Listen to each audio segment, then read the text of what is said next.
Assalamualaikum warahmatullahi ta'ala wabarakatuh. Alhamdulillah kita sambung lagi pembelajaran kita pada hari ini. Untuk masih lagi dalam bab 1, untuk siri yang ketiga Abah buat tajuk ubahan ni. Okey, dalam siri yang ketiga ni ubahan bergabung Tajuk kita ada 3 dalam ubahan ni, kita kena faham ada ubahan langsung, ada ubahan songsang, ada ubahan bergabung. Dan siri pertama Abah buat ubahan langsung. Siri yang kedua ubahan songsang. Ini masuk siri yang ketiga ubahan bergabung. So maksud ubahan bergabung di sini ialah gabungan ubahan langsung dengan ubahan songsang. Gabung dah ni. Gabung langsung dan songsang jadilah ubahan bergabung. Itu je. Okey, itu je. Tak ada masalah. Kalau kita dah faham ubahan langsung, faham ubahan songsang, maka kita boleh faham lah ubahan bergabung ni. Okey, kita tengok contoh terus. Abah nak bagi sebab dah banyak cerita dah daripada siri 1 dan 2. Boleh faham. So, Abah nak pergi supaya kita dapat konsep penyelesaian dalam ubahan ini. Bila anak-anak Abah boleh faham konsep dia, soalan yang sukar nanti tengok contoh boleh buat sendirilah. Yang penting kita dapat konsep dulu. Dalam matematik ni kita nak konsep. Kalau kita tak faham konsep, kita tak dapat jawab. Soalan dia algebra, dia simple je, nombor dia kecil-kecil je, tak sampai beribu-ribu nombor dia. Dia lebih kepada kaedah penyelesaian matematik. Di peringkat tinggi lebih kepada kaedah penyelesaian. Okey, tengok nombor 1. Diberi bahawa Y berubah secara langsung. 1. Y berubah secara langsung. 1. Kita dapat kan? Maksudnya ada 2. Berubah secara langsung dengan kuasa 2X. Dan, dia panggil dan bergabung. Dan secara songsang dengan punca kuasa 2Z. Itu kita nak faham kan? Okey, faham situ dulu. Jika Y sama dengan 4, apabila X sama dengan 4 dan Z sama dengan 36. Ini sama dengan konsep ubahan langsung dan ubahan songsang yang lepas lah. Ungkapkan Y dalam sebutan X dan Z. So, kita pergi. Okey, Y Y berubah secara langsung dan secara songsang. Tengok keadaan dia kan. So berubah secara langsung, kita tengok yang itu, yang first tu berubah secara langsung. Y berubah secara langsung dengan X kuasa 2. Lepas tu satu lagi Y berubah secara songsang 1 per X kuasa 2. Itu beza kan? Ini gabung. Sudah gabung. Maka kalau kita gabung dua ini, dia akan jadi cantum. Cantum lah. Bercantum. Kan? Boleh faham? Boleh nampak dia punya pattern dia. Yang berubah secara gabung ni. Okey. Kalau ambil contoh yang ni, Y berubah secara langsung dengan kuasa 2X. So, X kuasa 2. Dan berubah secara songsang dengan punca kuasa 2Z. So, per punca kuasa 2Z. Per di bawah. Sebab 1 per kan. Terus dia duduk di bawah. Okey, itu yang kita faham. Jadi, bila berlaku macam tu, kita tengok. Y berubah secara langsung X kuasa 2 dan punca kuasa 2Z. YK, kenapa K duduk sebelah atas? Sama je kan. Bila sebut berubah secara langsung, kita faham yang ni dulu. So, K tetap ada lah sebagai pemala tu. Y sama dengan K. K kan? K. Kena ada nilai K. X kuasa 2 per dengan punca kuasa Z. So, per 1 kalau kita darab kan. Darab KX lah. So, KX kuasa 2 sebelah atas. KX kuasa 2 sebelah atas. Z ke bawah. Kita cantum ni dah cantum. Kalau kita buat K per 1 darab X kuasa 3 per dengan punca kuasa Z. Kan? K darab yang ni. K darab yang ni. Bila kita darab jadi bentuk macam ni lah. Kan? Boleh faham kan? Abah tekankan di situ sebab kalau yang kelas yang slow tu dia tak faham. Kalau abah tak cerita macam tu dia tak faham. So abah nak guna rakaman ini supaya semua orang faham. Yang dah faham tak apa ikut. Boleh faham kan? So K. Kenapa jadi K? Y sama dengan K. X kuasa 2 punca kuasa Z. So kalau anak abah nak faham kena tengok balik lah. Ubahan langsung. Tengok ubahan songsang lepas tu bergabungan baru faham. Kalau tengok ubahan bergabung terus maka tak boleh faham lah. Kena tengok tiga-tiga siri ini. Okey. Jadi tak ada pengiraan seperti biasa lah. So K. Bila kita dah masuk nilai K itu sebagai pemalas. Sudah gantikan. So gantikan 8. Y sama dengan 8. Masukkan nilai 8. Y. Lepas tu kita apa tugas kita kena cari nilai K lah. Sama dengan ubahan langsung. Sama dengan ubahan songsang lah. Cuma ini digabungkan. Langsung dan songsang. Cara cari nilai itu sama je lah. Cari nilai K. So dia bagi 3 nilai lah. Y sama dengan 8. X sama dengan 4. 4 kuasa 2 kan. Lepas tu Z 36. Punca kuasa 36. Masuk dalam ni Z. Punca kuasa 36. 4 kuasa 2. Tinggal K. So macam mana ni? Macam mana dapat nilai K ni? Macam mana dapat nilai K tu? Yang ni kena darab. Kan? So sama je lah konsepnya darab silang. Ni dia shortcut. Tapi kita kena faham dah algebra kan. So kalau kita buat balik. K 4 kuasa 2 ni 16 kan. So abah tulis balik 4 kuasa 2 maka 8 darab. Kan? Darab silang 8 darab punca kuasa 36. Kalau nak dapat K sama dengan 8 darab punca kuasa 36. Bahagi apa? Bagi 4 kuasa 2. Just tekan kalkulator. So kita dapatlah. Ni 4 kuasa 2 dapatlah 3. Sajalah ni. Yang ni sepatutnya anak-anak abah sudah faham cara nak darab silang semua kan. Bawa ni macam ni kan. Tu abah nak tunjuk je lah. Tu kena faham. Dapatlah nilai K itu di 3. Boleh faham kan? Jawapan abah tulis terus. Kalau abah nak buat di sini nak tunjuk satu-satu jadi lambat. So jadi abah terus tulis. Boleh fahamlah abah nak bagi penerangan sahaja kan. Lepas tu abah tambah-tambah tunjuk. Kalau abah nak tulis gini jadi lambat. Sebab abah nak ringkas dalam PMP abah dalam rakaman ni. Nak ringkas. Abah tunjuk je. Berarti abah tunjuk dan abah terangkan. Sebab sama dengan konsep yang langsung dan songsang yang abah buat siri 1 dan siri 2. Okey, habis ceritanya. Kita dapat 3 maka kesimpulannya kita buat Y berubah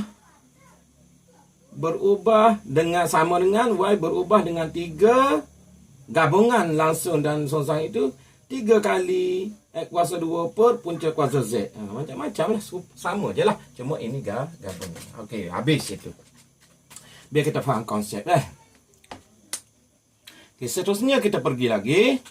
Ubahan contoh yang kedua bagi ubahan gabungan ini. Iaitu tengok dulu. Kita baca dulu jadual. Okey. Sama sahaja. Cerita dia sama dengan yang ni. Cuma abang nak tengok. Nak tunjuk lagi contoh supaya panjang sikit lah. Kalau satu contoh mungkin kita ralat. Kita tak berapa nak faham kan. Okay, jadual di bawah menunjukkan hubungan antara PQ dan R. Hubungan ketiga-tiga. Abjad ni kan. Diberi P berubah secara langsung. Itu kita nak faham. P berubah secara langsung. 1. Dengan kuasa 3 Q. Okay, kena faham. Kalau abang tak bagi jawapan ni kan. Kena faham ni. Ni tak ada ni. Dia bagi jadual je. Yang ni tak bagi ni. Ni abang terus bagi jawapan. Okay, biar faham dulu.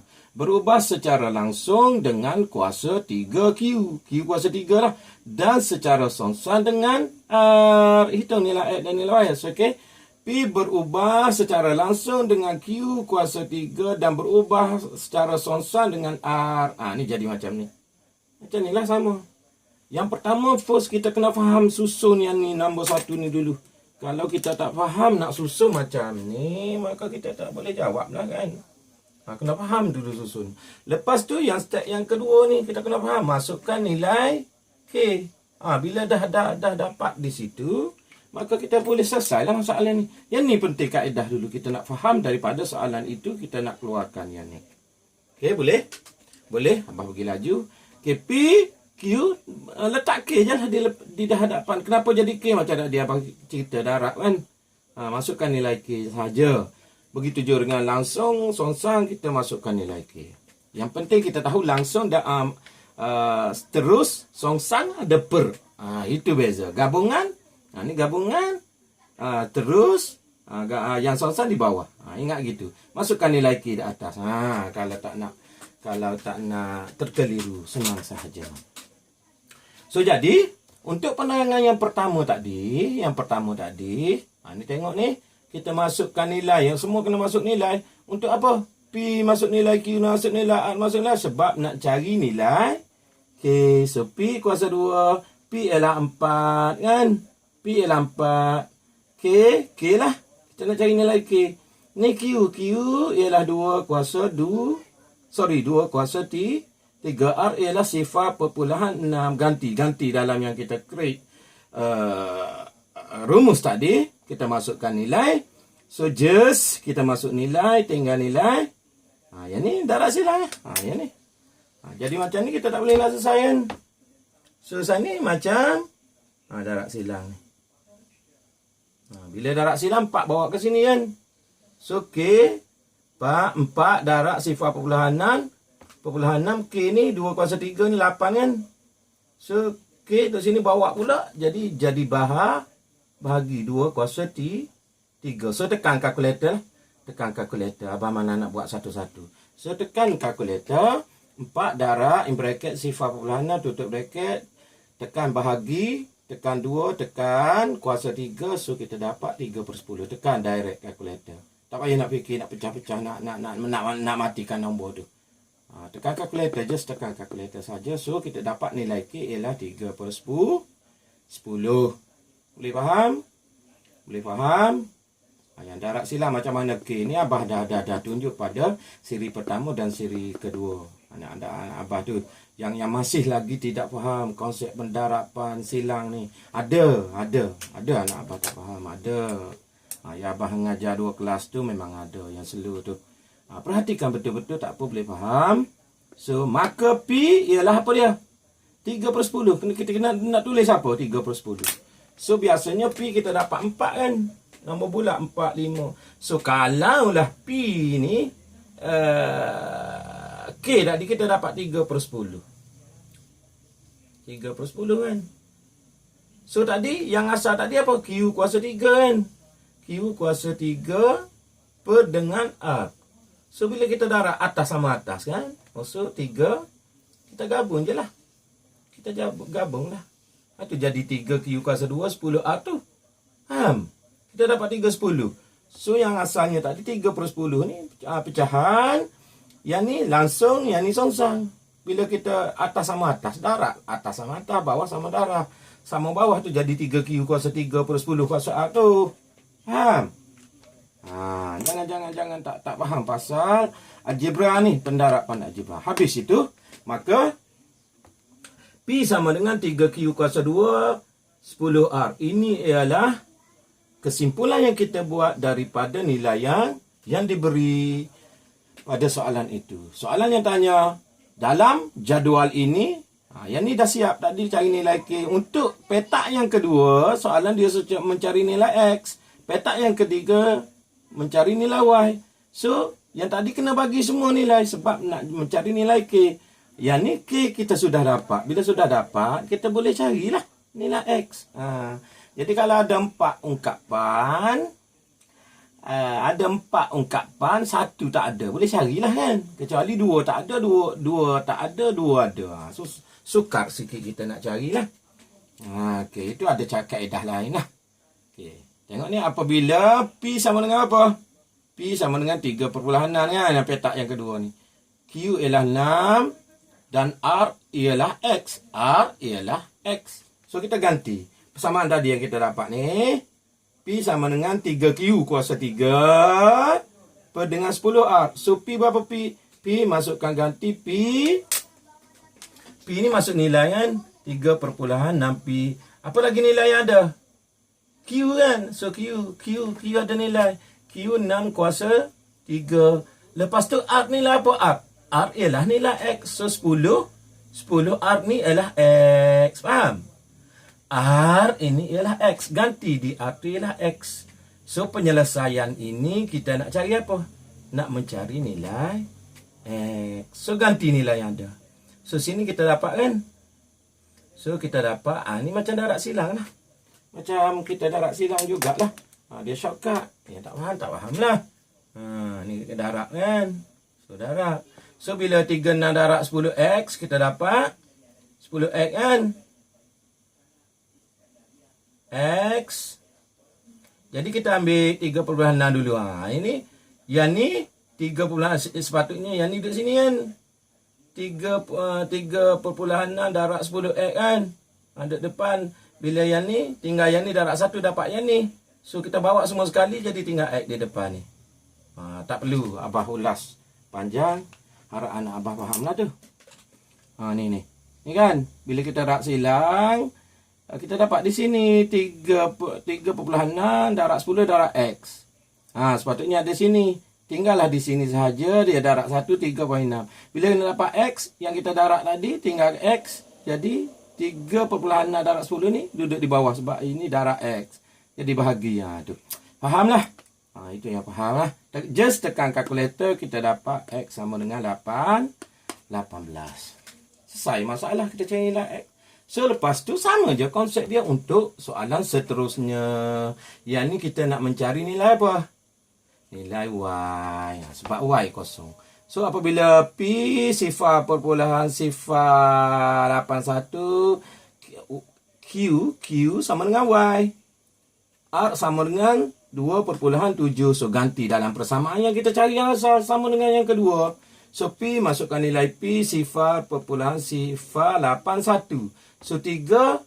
Q ganti apa Q? Q nilai untuk petak yang kedua ialah Y. So, Y kuasa 3. Kan? Okay, 10 R berapa R? 10 lah. R berapa R ni? R ialah 2.7. Selesai. So, bila berlaku macam ni, yang penting algebra lah.